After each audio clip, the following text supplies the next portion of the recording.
As we've been telling you this morning, the first of the 10 victims from yesterday's attack has now been publicly identified, and she is Anne-Marie D'Amico, who worked at an investment management company, Invesco Canada, right in the area where the van struck.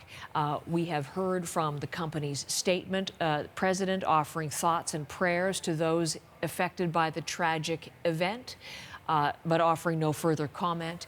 And of course, in Anne-Marie D'Amico's case, the tributes have been coming in from friends talking about, as Tashana Reid has been reporting, her love of sport, tennis, talking about her commitment to charitable endeavors internationally, and just what a positive impact and force she was to those who knew and love her well.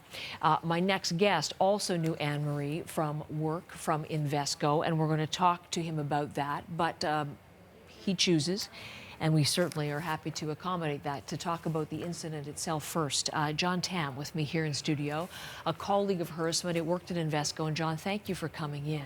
Thanks, Heather.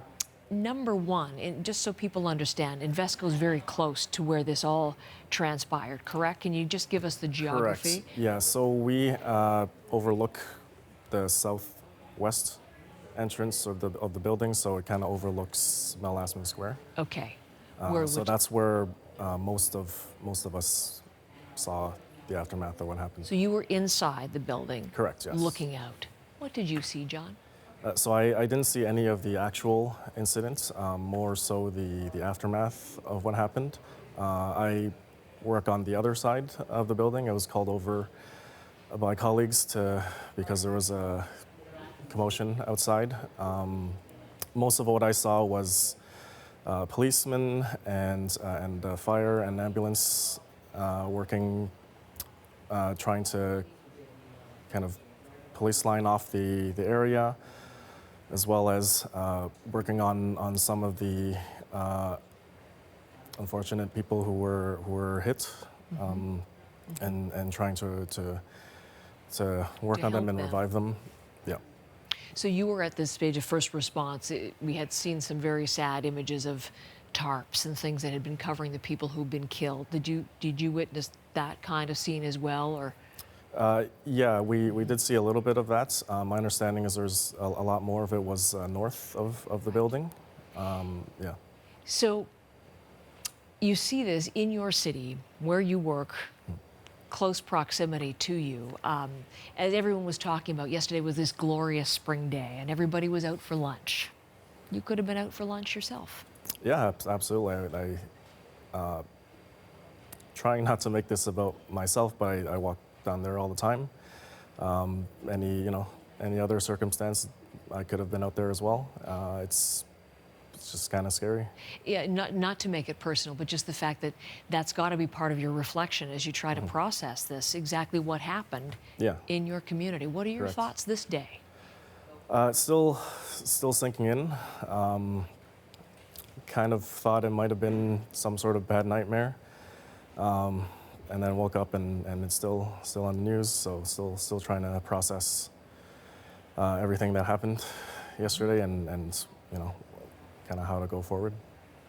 Now, you look like you could be dressed for work. Is the office open for business today? My understanding is the office is open, but it's a lot of the areas to get to the building are still active scenes. So, and also my understanding is the office is open, but they're offering any kind of counseling that is available, and those of us who are able to work remotely are encouraged to do so.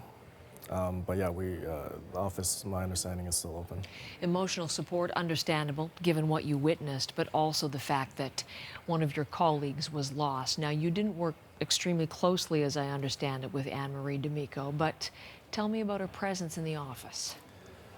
Well, she's, very, very warm, very happy person, always smiling. Like you mentioned earlier, she had a lot of volunteering. Very caring person, always smiling around the office, and it hurts to think that we won't see that anymore.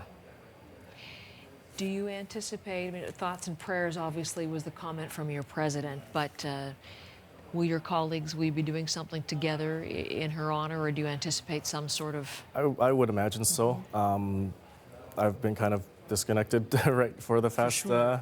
little bit, so I'm not sure what's going on, but I would imagine there's something that will be put together for this tragedy. Okay. You're planning to go to work today? Maybe for some maybe. it helps to get back to some sense of normalcy. Yeah, yeah. I'm still kind of trying to think that part of it over, to be honest. Yeah. You know, my salutes to all the first responders and the people who are out there assisting. You know, I see people who were not just you know, emergency personnel, but citizens of our city who are trying to help out. Yeah, you know, we're a strong city, and I hope we can pull together.